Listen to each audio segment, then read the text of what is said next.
സ്വാഗതം.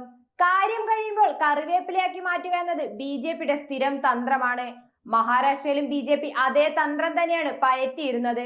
എന്നാൽ ബി.ജെ.പിയുടെ ഇത്തരം നിലപാടിൽ പാർട്ടിക്കകത്തു തന്നെ ഭിന്നതകൾ ഉയരുകയാണ്. മഹാരാഷ്ട്രയിലെ ഭരണകക്ഷിയായ മഹായുതി സഖ്യത്തിൽ ഇപ്പോൾ ഭിന്നതകൾ രൂക്ഷമാകുന്നു. മുഖ്യമന്ത്രി ദേവേന്ദ്ര ഫഡ്നാവിസിന്റെ കീഴിലുള്ള ആഭ്യന്തര വകുപ്പ് ഉപമുഖ്യമന്ത്രി ഏക്നാഥ് ഷിൻഡെയുടെ നേതൃത്വത്തിലുള്ള ശിവസേനയിലെ 20 എംഎൽഎമാരുടെ വൈ കാറ്റഗറി സുരക്ഷ പിൻവലിച്ചു. ബി.ജെ.പിയിലെയും അജിത് പവാറിന്റെ നേതൃത്വത്തിലുള്ള എൻ.സി.പിയിലെയും ചില എംഎൽഎമാരുടെ സുരക്ഷയും കുറച്ചിട്ടുണ്ട്. എന്നാൽ ശിവസേനയിൽ നിന്നുള്ളവരെ അപേക്ഷിച്ച് ഇത് വളരെ കുറവാണ്. മന്ത്രിമാരല്ലെങ്കിലും ഒരു അധികാര ആനുകൂല്യം എന്ന നിലയിലാണ് എംഎൽഎമാർക്ക് വൈസുരക്ഷാ പരിരക്ഷ അനുവദിച്ചിരുന്നത്. 2022 ഉദ്ധവ് താക്കറെയുടെ നേതൃത്വത്തിലുള്ള ശിവസേനയിൽ നിന്ന് കൂറുമാറിയതിനെ തുടർന്നാണ് എംഎൽഎമാർക്ക് ഇത്തരത്തിൽ പരിരക്ഷ നൽകിയത്. എന്നാൽ പുതിയ നീക്കം ഷിൻഡെ വിഭാഗം ശിവസേനയും ബി.ജെ.പിയും തമ്മിലുള്ള തർക്കം രൂക്ഷമാക്കുകയാണ്. തന്റെ അധികാരം കൂടുതൽ ഉറപ്പിക്കാനുള്ള ഫഡ്നാവിസിന്റെ തന്ത്രപരമായ നീക്കമാണിതെന്നാണ് ഷിൻഡെ വിഭാഗം പറയുന്നത്. മാത്രമല്ല, റായ്ഗഡിലെയും നാസിക്കിലെയും രക്ഷാകർതൃ മന്ത്രിസ്ഥാനങ്ങളെ ചൊല്ലി ബി.ജെ.പിയും ഷിൻഡെയും തമ്മിലുള്ള തർക്കം ഇപ്പോഴും തുടരുകയാണ്.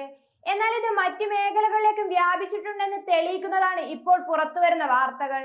അതായത് കഴിഞ്ഞ മാസം ദാവോസിൽ നടന്ന ലോക സാമ്പത്തിക ഫോറം ഉച്ചകോടിക്ക് പോകുന്നതിന് മുമ്പ് ഫഡ്നാവിസ് എൻ.സി.പിയുടെ അതിഥി തത്കറയെ റായ്ഗഡിന്റെ ഗാർഡിയൻ മന്ത്രിയായി നാമനിർദ്ദേശം ചെയ്തിരുന്നു. എന്നാൽ മുഖ്യമന്ത്രി സ്ഥാനം നിഷേധിക്കപ്പെട്ടതിൽ പ്രതിഷേധമുള്ള ഏക്നാഥ് ഷിൻഡെ ഇതിൽ തന്റെ അതൃപ്തി പ്രകടിപ്പിച്ചിരുന്നു. അതേസമയം ജില്ലയിൽ ശിവസേനയ്ക്ക് ഗണ്യമായ സ്വാധീനമുള്ളതിനാൽ തന്റെ പാർട്ടിയിൽ നിന്നുള്ള നേതാവിനെ ആ സ്ഥാനത്തേക്ക് വേണമെന്ന് ഷിൻഡെ ആവശ്യപ്പെട്ടിരുന്നു.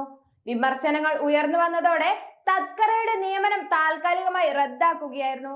എന്നാൽ ബി.ജെ.പിയോടുള്ള തന്റെ എതിർപ്പ് പല അവസരങ്ങളിലായി ഷിൻഡെ പുറത്തു കാണിക്കുകയായിരുന്നു. അതിന്റെ ഭാഗമായി ഫഡ്നാവിസുമായി വേദി പങ്കിടുന്നതും ഷിൻഡെ ഒഴിവാക്കിയിരുന്നു. കഴിഞ്ഞ മാസം ഫഡ്നാവിസ് വിളിച്ചു ചേർത്ത Nashik metropolitan regional development authority യോഗത്തിൽ നിന്ന് ഷിൻഡെ വിട്ടുനിൽക്കുകയും ചെയ്തു. ഇത്തരത്തിൽ ഫഡ്നാവിസുമായി വേദി പങ്കിടുന്ന പല പരിപാടികളും പങ്കെടുക്കാതെയായിരുന്നു ഷിൻഡെ തന്റെ എതിർപ്പ് പ്രകടിപ്പിച്ചത്. എന്നാൽ മഹാരാഷ്ട്രയിൽ ഭരണം പിടിച്ചു നിർത്താൻ മാത്രമായിരുന്നു ബി.ജെ.പിക്ക് ഷിൻഡെയെ ആവശ്യമുണ്ടായിരുന്നത്.